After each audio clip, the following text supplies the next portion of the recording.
Hello, everyone. My name is Ori. I'm from Slave Lake, Alberta. I'm 21 years old and I'm wrapping up the finance program here at NAIT.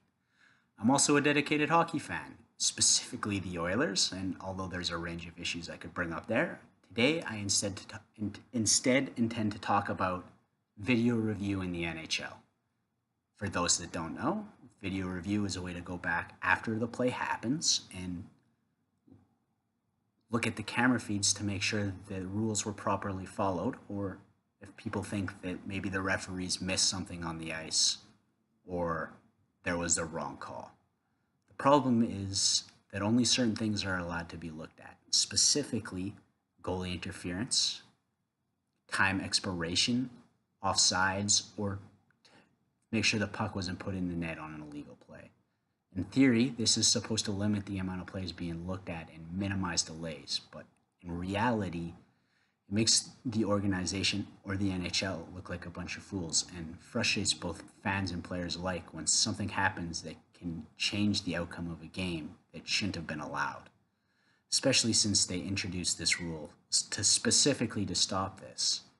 A perfect example of this happened only a few days ago in the Western Conference Finals of this year's playoffs, where a hand pass, something according to the NHL rules is means for an immediate whistle, was missed and resulted in a game-winning overtime goal. So even though it decided the outcome of the game, it was not allowed to be looked at because it didn't fall within the slim parameters of what is allowed to be reviewable.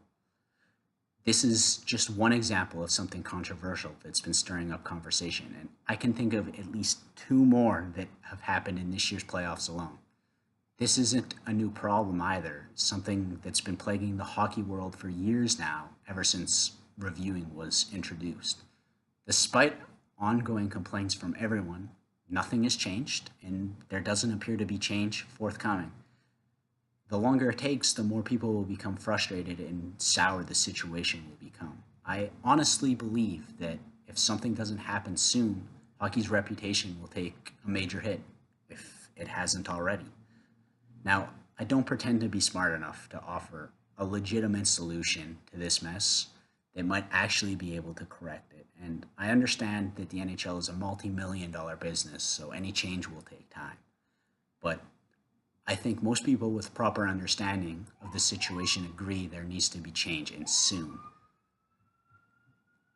As far as I can tell, the general accepted practice that people believe that are much smarter than I should be introduced is that there should be people in a review room, which already exists in Toronto, that are always watching the game, which already happens, that are allowed to look at plays after they happened. And if something that they deem is worthy to be changed, that happened on the ice that they don't think was a right, then they should be allowed to call in and talk to the refs and tell them why their decision on the ice was wrong and make appropriate adjustments therefore after.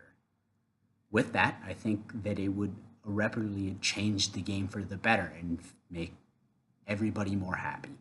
It'd also make the game way more fair for the sake of competition. So both players would be happy, owners would be happy, managers would be happy, and most importantly, the customer, us as fans, would be happy.